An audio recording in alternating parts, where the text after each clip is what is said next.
Good morning and good afternoon, everyone. My name is Herman Perotti. I am an April board member.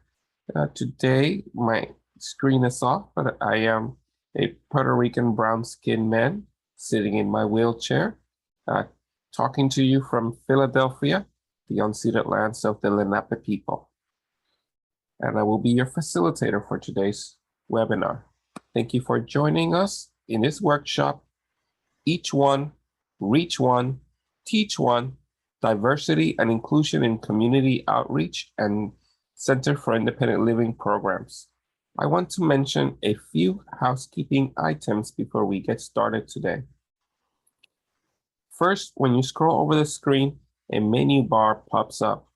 Depending on what device you are on, you can find the menu bar on top of the bottom of the screen. That is where you will find the closed caption for today's session. You can view the captioning by selecting the CC or closed caption tab on the menu bar. For sign language interpreting, you can find the interpreter on the screen. If you would like to change the size of the screen, if the slides will be shown, select the line in the middle to make the slides larger or smaller. Today we have Spanish interpretation. Find the globe icon on the menu bar at the bottom. Please select on the interpretation button and you can select Spanish. If you want to hear only Spanish, select mute original audio. If you have technical issues, please use the chat feature. You can find the word bubble in the same menu bar. If you like to turn the chat feature off, if you are using a screen reader, you can do that by pressing Alt-H, or please use the info and help section on the conference website for more help. For questions and answers or Q&A times, please note the Q&A box in the menu bar. Please only submit questions there as they may get lost in the chat, and feel free to add questions throughout the presentation. To ask questions or make comments, you can also select the hand option on the menu bar. That allows us to know you have a question. For those of you on the phone or using keystrokes, we ask that you press *9 or Alt+9 or hold Alt-Y on your keypad to raise your hand. We will then let you know when you can unmute. You can select the unmute option or Alt-A if you're using keystrokes. Remember, if you're joining into the conversation, please keep all background noise down as much as possible to allow us to hear you clearly. And without further ado, we'll pass it off to William Thomas joining us from Disability Link. Thank you, Thomas. William. Thank you. Thank you. Good morning and good afternoon. I realize that there are individuals joining us from the West Coast, and so I wanted to give you a greeting as well. Oh, good morning. Hope you've had your coffee already. I'm going to move through the slides. I want to make this sort of interactive, so we're just going to take off and get into it. As Jermaine mentioned, I am William Thomas, Youth and Diversity Independent Living Supervisor from Disability Link, which is the name of our Center for Independent Living. We're located in Tucker, Georgia, right inside of DeKalb County, and we are one of the largest of the CILs in the state, serving 12 counties. I can self-identify, or I like to self-identify, as a dark brown, extroverted, personable African-American male. He, him, and his are the what I like to answer to or identify as. I have short brown or black curly hair, closely cropped. It's not so closely cropped right now. Goatee, I need to shave it or trim it down. And I am a person with an invisible disability. I am bipolar, anxiety and depression, and also have ADHD. What a combination. But it's important not to make assumptions about someone's identity based upon their physical appearances. Those stereotypes or socially constructed norms gender, sexuality, race, age, ability, sex, national origin, etc. And so we ask that you use the proper pronouns, and self-identification should be used at all times. And usually you engage someone in a conversation to ask how they would like to be identified and what pronouns they would like to use. Why do we need to talk about this? Why did I introduce myself like that in the beginning? And it's to more or less go over the idea of diversity and inclusion. And there is a difference. And I have some terms here taken from CUNY, New York. And I apologize for reading, but I wanted to read these definitions to frame my presentation. So the concept of diversity encompasses acceptance and respect. It means understanding that each individual is unique and recognizing our individual differences. These can be along the dimensions of race, ethnicity, gender, sexual orientation, social economic status, age, ability, religious beliefs, and political or other ideologies. Another example I like to use is roses, a bed of roses. And you might see a yellow rose, a red rose, a green rose. They're all roses, and they're different. They're different by color and so forth. So that would be diversity. However, social inclusion refers to the behaviors and social norms that ensure people feel welcome, ensuring all groups, irrespective of race or ethnicity, having meaningful voice and can live prosperous lives. So the way, if I can use the rose definition a little better, let's say we have a field of yellow roses and a field of red roses, all grouped together. So all you see is a field of yellow, you see a field of red, you see a field of blue if there was a blue rose or a green rose. That's diversity, okay? They're different, they come in different colors. The way I think about inclusion is taking a rose from each group, a yellow rose, a red rose, a green rose, a blue rose, and putting them into one vase. That to me would be creating an inclusive culture, which will prove beneficial to the receiver, in this case, the employee engagement. I hope that was a good example, but that was the best one that I can come up with. Diversity and inclusion are two different things. Many make the mistake of thinking diversity means inclusion and ends up measuring the diversity side because it's easier to quantify while neglecting inclusion. And I took that from, of course, people management. You can see the references there, and I can get you a copy of that if you'd like to go back and refer to it. Inclusion is a much broader construct and requires a change in the way people, you and I, interact and the removal of obstacles. There's a connection between inclusion and motivation in the community and workplace. So a question I'd like for you to consider, and if anyone would like to chime in, is there anyone who would like to share an example of when they were included in something that caused you to be more motivated as a result of being included? And that's an open question. And you can put it in the chat if you like.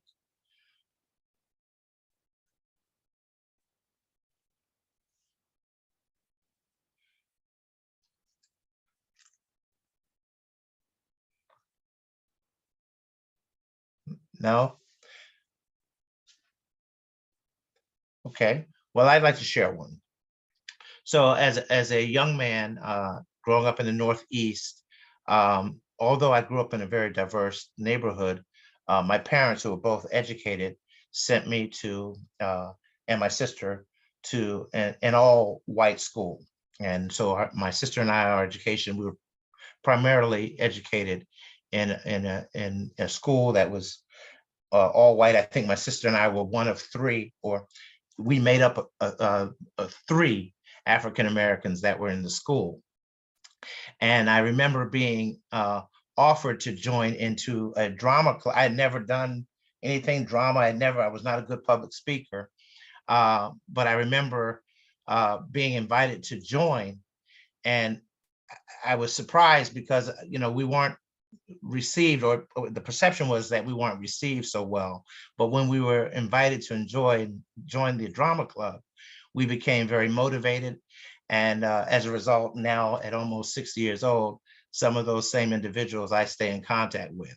But I would have clammed up. I would have, because of my disability, I would not have been motivated, or I probably wouldn't have come to appreciate drama and theater as I do now. So that's one example. If anybody has anything else or another example they'd like to share, you can do so now. If not, I'll go on to the next question. Okay. Does anyone want to share an example of when they were excluded from participating in the community, so therefore were discouraged or reluctant to try again? And I know that there are examples out there, but I would hopefully, I hope that someone would want to share their examples rather than me give my examples. But if not, I'll give you a few seconds. William, this is Alyssa. Could you hit the present button so it goes full screen? Okay. Let's see if I can do that. Do I sit present in the, let me see, oops, go back. Okay.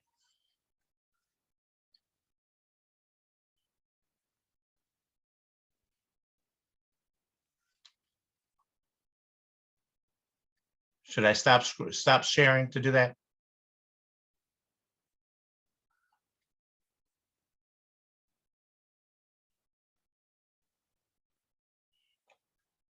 Okay.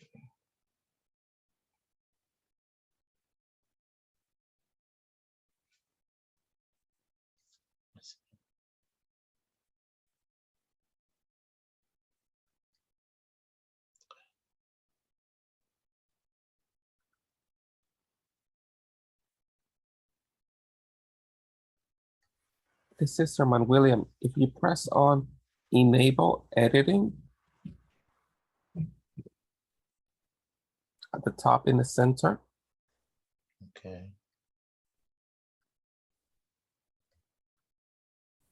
I'm up here. I'm trying to. No.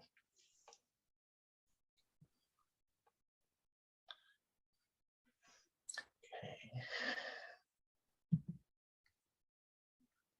This is Herman. If you do see the same screen we're seeing, the first slide deck, in the middle of the center in the yellow line, there's an enable editing button. Okay.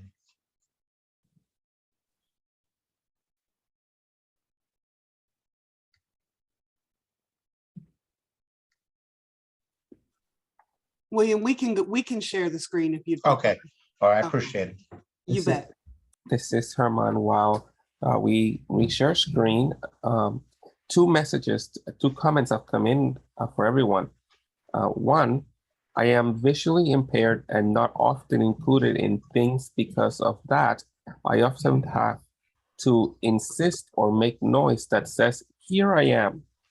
Also, Kaylin shares, I was told not to help certain kids at my school I used to work at because they were troubled kids, but I choose to anyway and was treated differently for trying to help. I'd like to elaborate on that last one and share a very personal story. So I am the son of two educators. My mom and dad were both principals when I first started off, and then each became superintendent of schools, as I did. I followed that family business later on. But because of my disability, although I did well in school, I was trouble. I was very, if I wasn't engaged, I would cause havoc in a school during the day. I'd pull fire alarm, run up and down the hallway. And so I got in a lot of trouble. And of course, I had teachers who didn't say very nice things to me in the hallway. And we're going to get to this peer support later. But I did have a teacher, Paul Jones, who's now deceased, who pulled me to the side. And I didn't know it then, but I know it now, that he too had a disability, but he didn't state that to me. He more or less shared with me what I could do.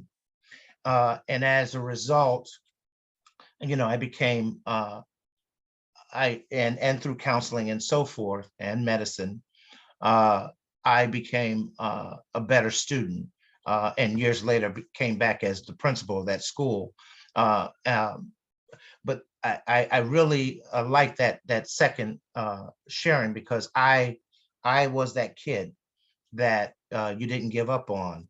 Whereas if I didn't have the proper peer support, and there was a lot of things that were put into place for me, I probably would have ended up in jail or dead, like many of the people that I used to run with did. So I want to get back to the slide. Do I hit to go forward, or will you hit? Okay. Well, thank you for your assistance. Okay. All right. So let's go back to the previous slide, why it's important. Yeah. So why is this important? Why diversity matters? It has become apparent that having diverse people and diverse teams in the workplace creates a better atmosphere in the community and workplace. I can attest to that, given my own staff. My staff has become very diverse this year. We serve 12 counties. Each county demographically looks a little different. Last year, we weren't able to reach our Spanish-speaking students as well as we would have liked. So this year, I hired individuals who speak the language. As a result, I'm reaching students who I worked with last year that, I mean, they've come forward in ways this year that I just didn't realize how we weren't reaching them to its full capacity. I also, we work with students who speak Japanese and Chinese. So we brought on staff this year that speak that language. And as a result, instead of them, the students clustering in groups, a homogeneous group, just staying together with those who spoke the same language, we're having more of an inclusive conversation. So that's an example of why diversity matters. That's one example. By developing and implementing strategies to include a more diverse and inclusive environment, it will attract more people and create a more welcoming environment, and spark that creativity, the engagement that we're looking for with the students that we work with. And I'm making this example very personal. It's like a flicking on a light switch. Inclusive seeks out and seeks to value individual perspectives, create a sense of belonging, and build deep alignment and clear objective. As I shared before, last year I worked with some of the same students who I thought at the time just didn't have a story or input to give to a specific objective, only to find out this year that there were barriers. I was not good last year at creating the environment where we could reach them. And as a result of the changes that we've made this year, I see that I was terribly wrong. The students had a lot to share. And so it's building in that inclusivity that made the difference. If we can move to the next slide.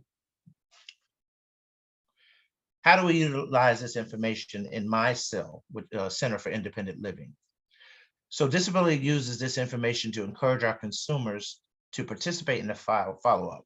We have Rev Up Georgia, and Grassroots Connectors. Basically, we bring together disability right advocates to mobilize the community with information around voting and issues that affect them.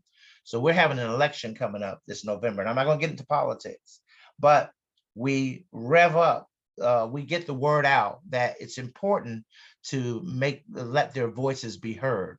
So, we send out all of our employees, the volunteers that come, the consumers or the constituents that come into our Center for Independent Living daily or weekly, and we go out and we mobilize the community just to get out the vote, not supporting one candidate over the other, just getting out the vote and the issues that may affect them.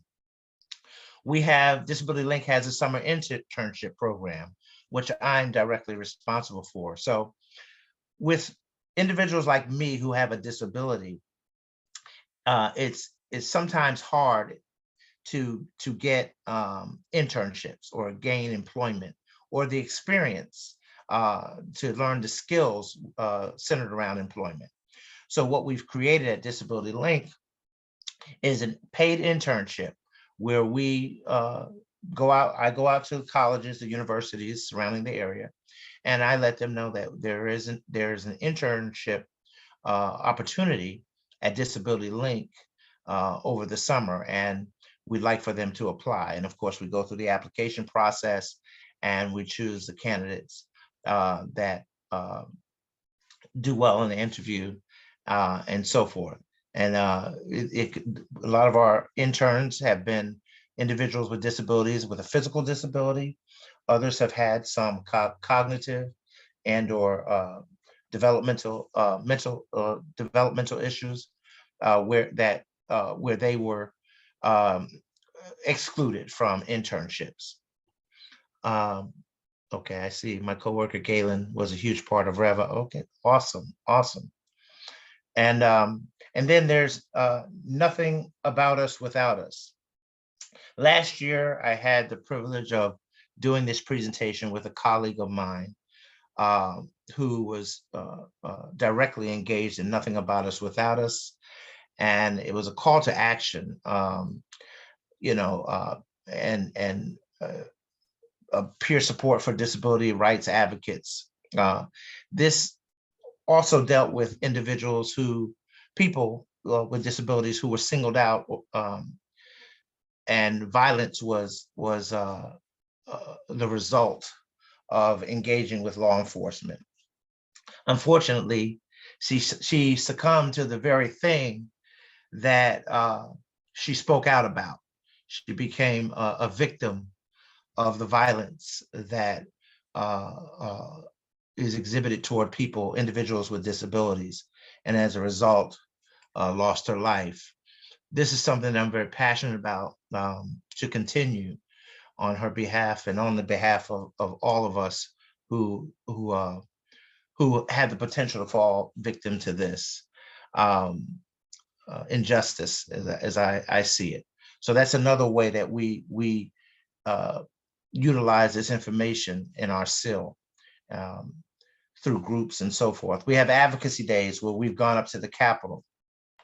And when those times when we're not at the Capitol, we actually have advocacy days in our CIL, or our Independent Living Center. And we talk about housing. I'm reading the chats as well. Housing, education, training, transportation, healthcare. So that's another way that we utilize this information. We also have virtual and live programs daily at our Independent Living Center, where we invite people to come in and participate in the classes and or the discussions that are centered around the things that I mentioned: advocacy days, Nothing About Us Without Us, summer internship, empowering our youth, LEAPS, locating employment avenues through peer support. We have a program that goes on daily at Disability Link to engage our constituents. We can go to the next slide. Another group, Diversity, Inclusion, and Practice, is another group also that I am involved with, which is the LGBTQIAP++ disability group. And this is designed for those at the intersection of LGBTQIAP+ P plus plus and disability. So we want to focus on the public policy discussions and advocate for these individuals, create a more inclusive environment and spaces, safe spaces, and create also an opportunity for these small groups to have outings safely. Disability Link received a Pride in Action grant to further the cause of outreach and participating in the continuing work for equity in this area. Those identifying as LGBTQ, IAP, and or with a disability may be othered, invisible to, or further stigmatized by the greater population. It's for these reasons that our CIL, our Center for Independent Living, relies on participation in community partnerships, networking with other agencies, and the sharing of other information, either on a social media platform or in person, to grow the membership. Us Protecting Us, this peer-led group actively works on different responses to issues dealing with first responders and law enforcement. This group has been created and continues to improve upon a crisis response workshop to educate police and the community on how to prepare for and respond to potentially dangerous yet non-criminal situations such as mental illness and substance abuse. As I mentioned, I shared with you about my colleague last year, who was the leader of this particular group, fell victim to it. As a result, we're meeting with law enforcement from the county, more specifically, where that had the problem, but other counties as well, to educate law enforcement and the other powers that be on this serious problem. We can go to the next slide. I want to skip this slide only because the demographics in my area are going to be very different from the demographics in your area. So what I would say with regard to this slide is to look at the demographics pertinent to your area and compare those demographics, of course, with the US demographics, just for comparison's sake. It's the US Census and the government demographics really have no impact on the local area where you are from or where I am from. But by comparing and contrasting the socioeconomic statuses and disability benefits, housing statistics, and the social programs, hopefully that would be a platform toward something that would benefit your population. So that was the purpose of this slide, basically to use what the demographics specific to your area and to check on the availability of housing, social programs, benefits, and so forth, to see how you can meet the needs of your constituents. We can go to the next slide.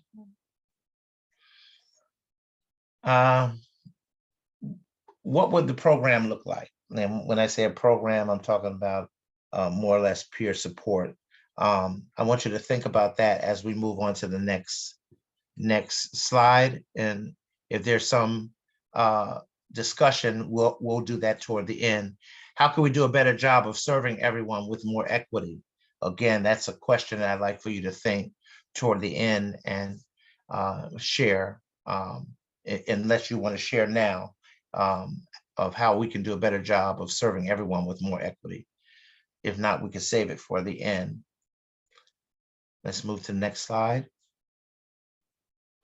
Here's a quote from Albert Einstein, and it reads, we must not only, okay, let's go back to the previous question before.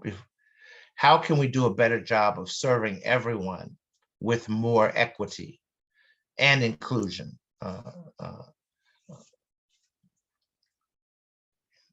And then we can move to the next slide.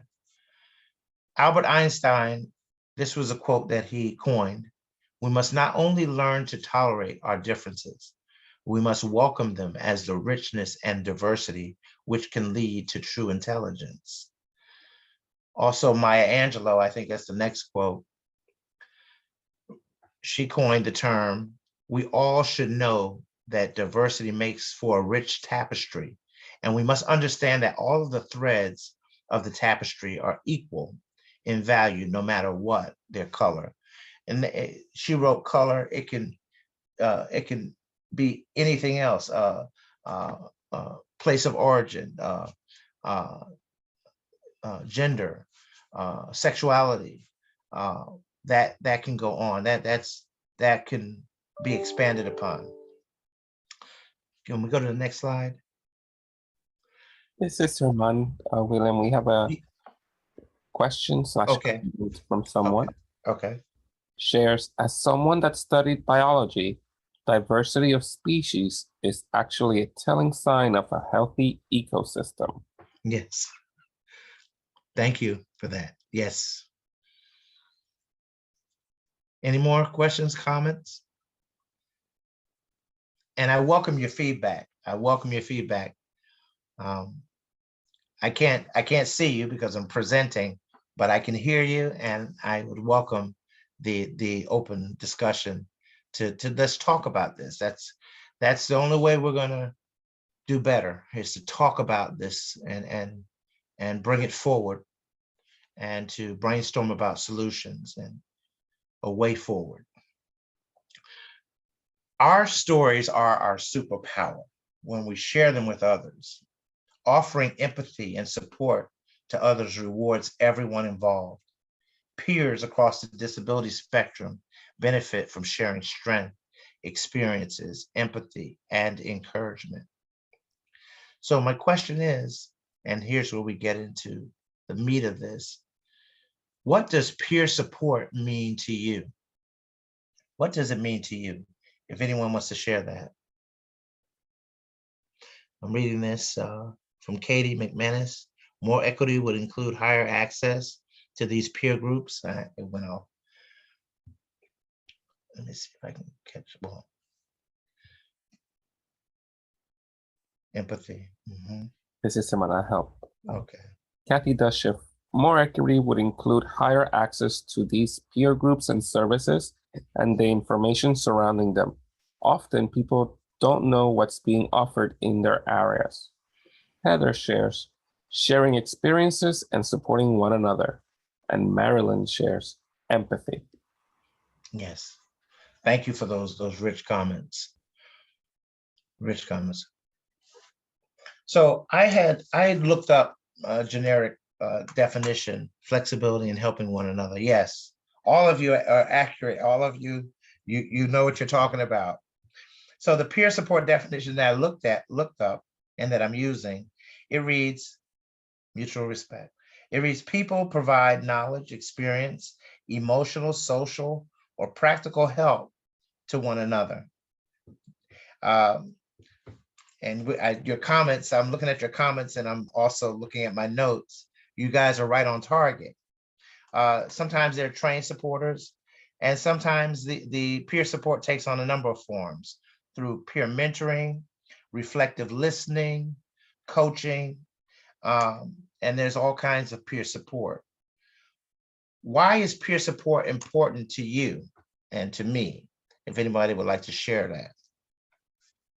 Why is peer support important to you?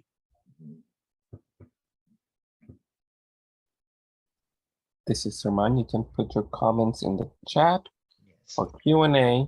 And if you would like to raise your hand to make a comment, you can press Alt-Y if you're on your phone, or you can press the raise hand feature on your computer.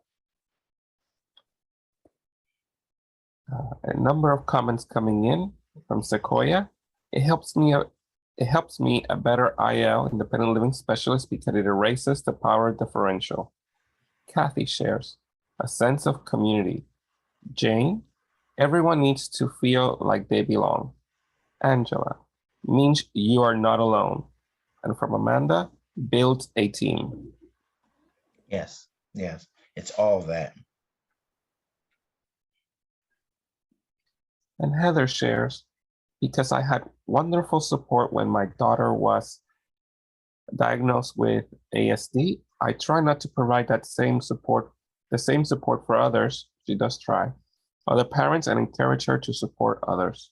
And Marcos shares, Community and connection.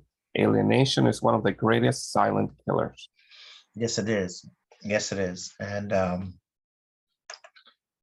yes, that alienation is awful. And it could lead to us hurting ourselves, not just mentally, but physically. And so peer support is crucial. If you would like, please share a satisfying instance of giving and or receiving peer support. I share with you a story, a very, very real story of a teacher, Paul Jones, who offered peer support to me at a time where I didn't even know what peer support was. But now reflecting back, came out and provided that support for me. I see a comment there from Brent. Yeah. Brent shares, I understand alienation because of my hearing loss. People are not sure how to communicate with me. I encourage them as we converse. Right. I can identify with that. You know, I didn't realize that I was having loss of hearing until the pandemic and the use of mask. I didn't realize I was reading lips when communicating with, you know, my peers, with anyone. And as a result, you know, I now like to use captions. Because I am a person who has lost hearing in one of his ears, um, and you could feel like you're missing words, or there's certain sounds that I can't hear, and as a result, I don't fully understand the context of discussions at times. So I can identify with that. Now, had it not been for the pandemic, I don't know if it would actually have been diagnosed that I would have gone to the hearing specialist to find out that I had loss in one of my ears. Right? Okay. Lily shares, I recently had some from a friend who reached out around the medication issue, which are new to me and a little scary, with support, and I didn't realize how much I needed that. Right. And Katie shares, I love seeing people, especially youth, confidence grow through peer support. The YLF in Colorado showcases this every year with a new group. Yes. And Yes. YLF, perhaps a youth leadership. Awesome. Awesome. I love seeing the light come on with our youth through peer support. I've worked with students who were considered nonverbal because they could not necessarily speak, but through assistive devices and or strategies and techniques, they would communicate with me and with the other facilitators so thoroughly, and just to see them engaged, whereas in experiences past, they were left out. They weren't even called on. And so I too love when students, through peer support and through strategies and things of that nature, become engaged, or invited to engage, included to engaged in discussions and lessons in life. Youth Leadership Forum. Okay. This is Sermon, and also Angela shares, meeting with peers showed me that others are living their lives and my fears decreased. Yes, yes. Sasha shares, not to be too personal, but have you tried hearing aids for that 1 year that has lost hearing? It might be helpful. Yes, and I thank you for that. You know, vanity is something that can be very harmful. So my mom just recently got hearing aids. I think through not BJ's, but with Costco, because now the hearing aids have been, I guess there's been some deregulation and you can have it, you can go somewhere else to have it, get to receive hearing aids. So that's something I'm going to, you know, explore.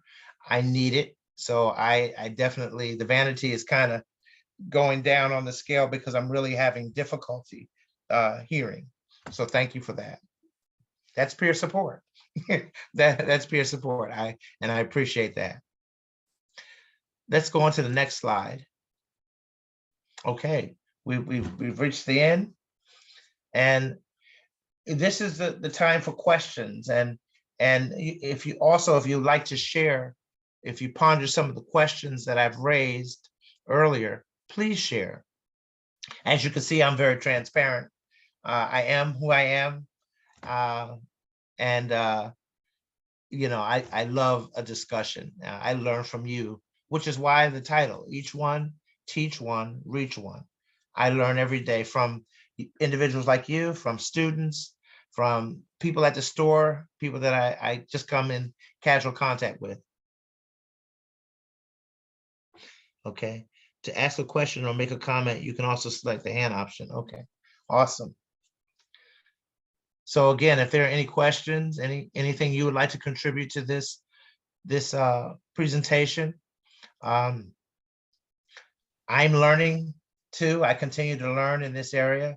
So I'm not an expert, but I am someone who's very passionate about what I've presented to you on.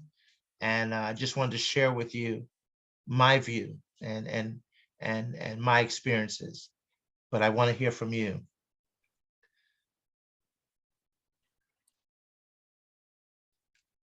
Nothing? This is Herman. Yes. I believe the facilitate the people in at April, they have a copy of my presentation.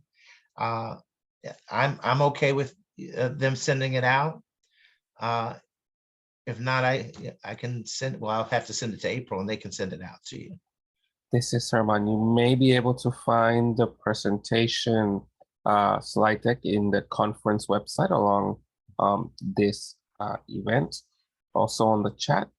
This is so encouraging. It helps when you know you are not alone and there are others out there just like you or similar.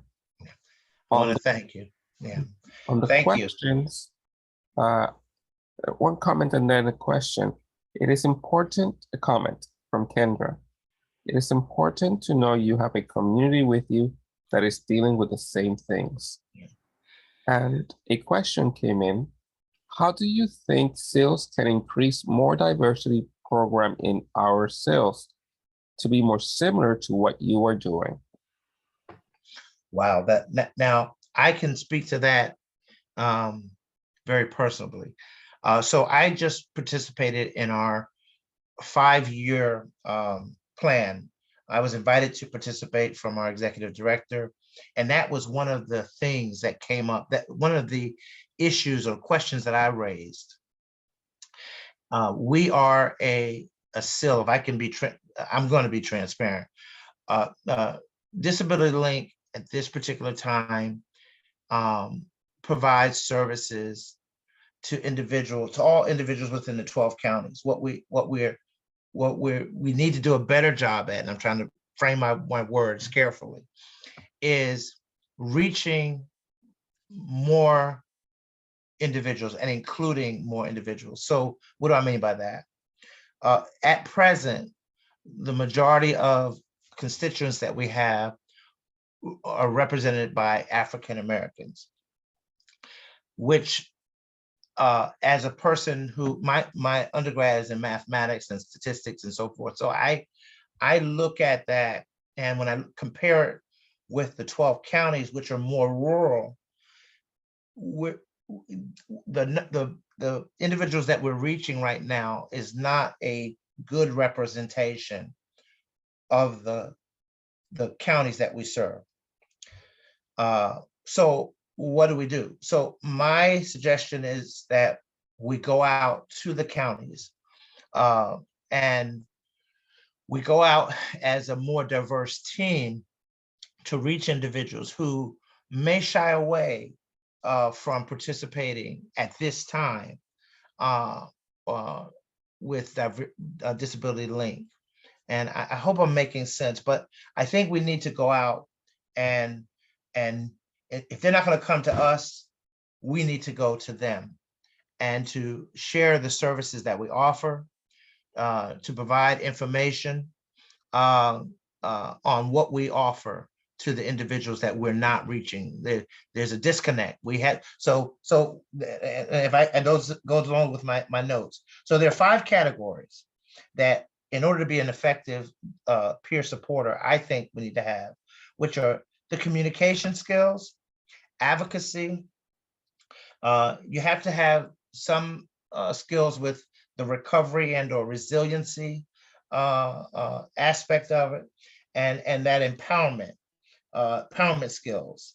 And if individuals are in a professional environment, or if they're in a not so professional environment, or whatever their environment is, to be able to meet them where they're at.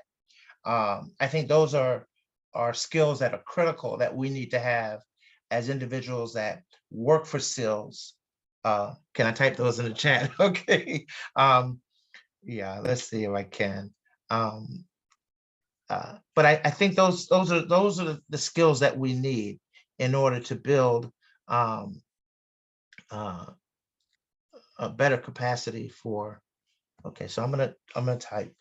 So communication skills, empowerment skills, advocacy. You must be an advocate.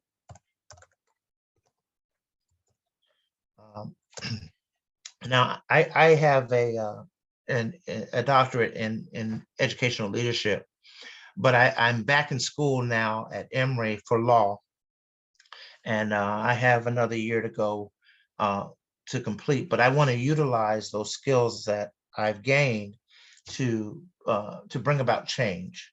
And so the advocacy piece. Now, you don't have to go back to law school like I did, but I think you need to have it in you to advocate, to fight, on behalf of our constituents. You got to be passionate about what we do. This is not play. I don't play at anything that I set out to do. Not anymore. I'm not the kid that ran down the hall anymore and pulled fire alarms. So I put that energy to use. And these are some of the things that I apologize for getting too excited. Recovery and resiliency skills. So 1, 2, 3, 4, 5.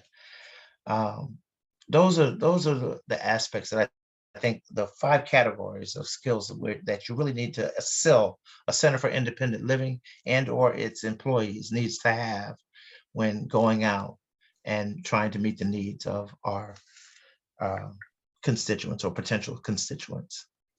Are there any more questions? Comment did come in. William, you're so right. Reaching does not necessarily mean that you are including me.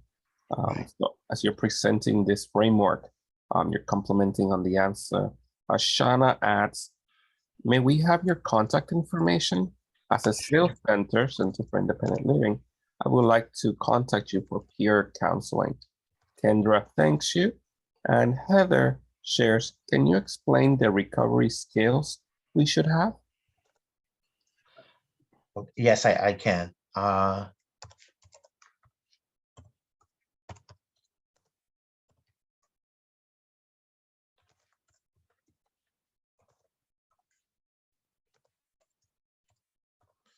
So I was a teacher, I was a vice principal, I was a principal, I was a professor at Rutgers University. I went on to, God blessed me to do some things, given my disabilities, given the behaviors that I just touched on the behaviors.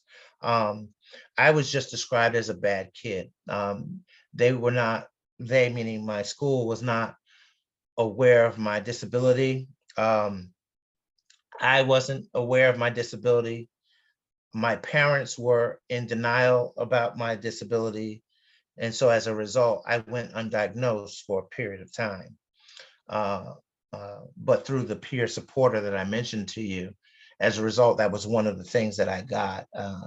I got diagnosed right away, and I was an older person uh, once when I received that diagnosis. Um, so what do I mean by the skills you need for recovery? You have to be authentic. Whenever I taught a class, the students or the kids, as I called them at that time, they could spot a phony. They can sniff you out and know whether or not you are authentic or not. So if it's something that you're not really interested in, don't I would say with peer support, you don't have to relate to every story. You don't have to, just be yourself. And in recovery, if recovery is something that you're interested in, which is something that I'm interested in for personal reasons, because I struggled. I was the type of kid that would try anything as a youth, and I'm speaking about substance abuse and stuff like that. And so, because of the things that I've overcome through help, I am well versed, I believe, I know actually, to assist someone with a student and adult with those similar issues or distractions or and things. So um, that is an example. If I can use that share with you very personally, what I mean by having the recovery skills. It's actually being in recovery yourself and utilizing those tools and or skills that you've obtained over the years to get you through, to keep you centered. And it's something that uh, I I use daily to keep me centered. And not saying that what works for me may work for someone else, but it's what I have to offer. It's what worked for me. It's what helped me.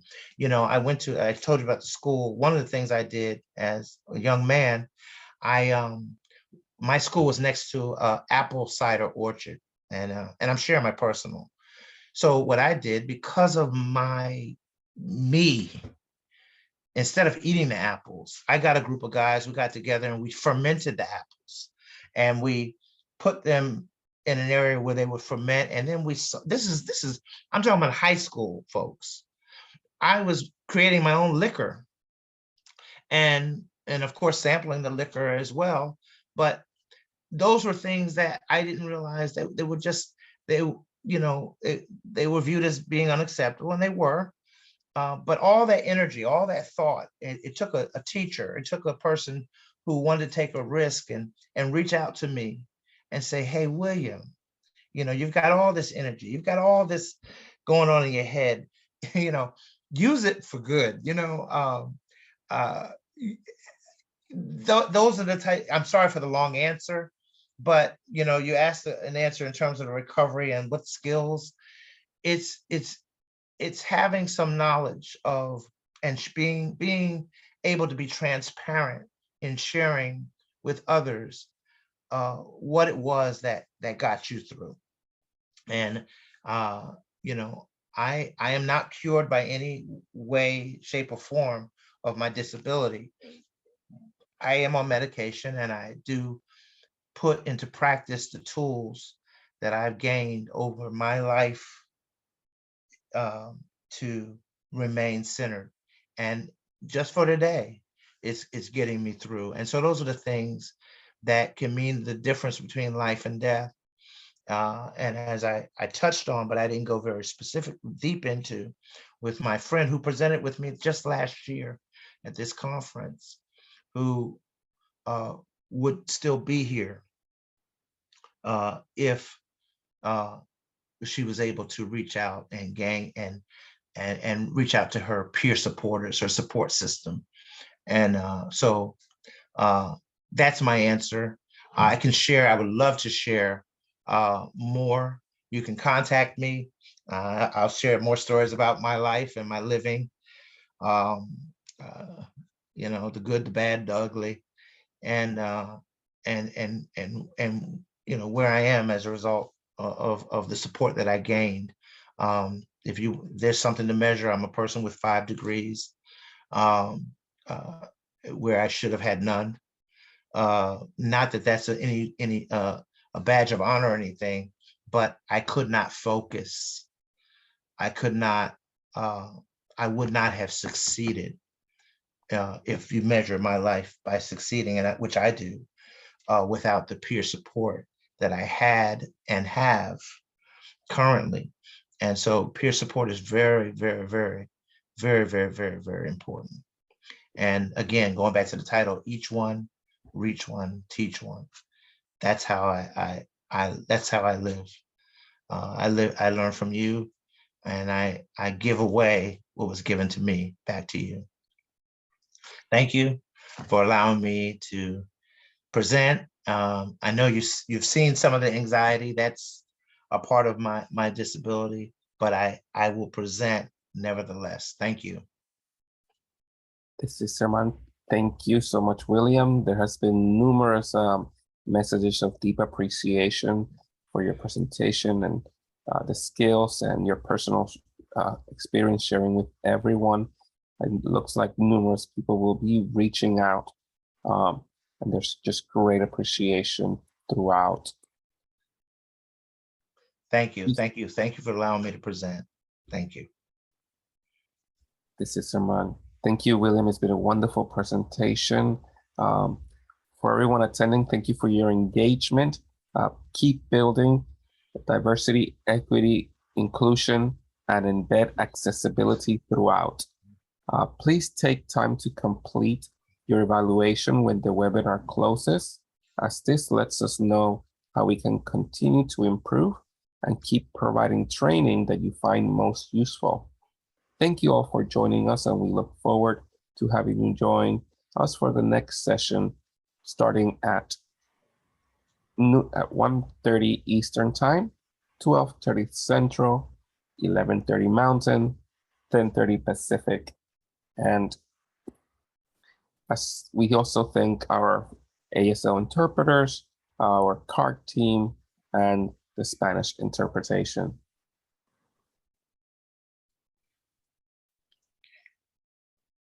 William, any closing words? Just again, thank you. I look forward to collaborating with everyone that's on here, and just continuing this great work that we're doing, continuing this great work. You know, we can change someone's life. We can help make that better and help them to be more independent and live productive, rich lives. I'm a witness. I'm a witness. Thank you.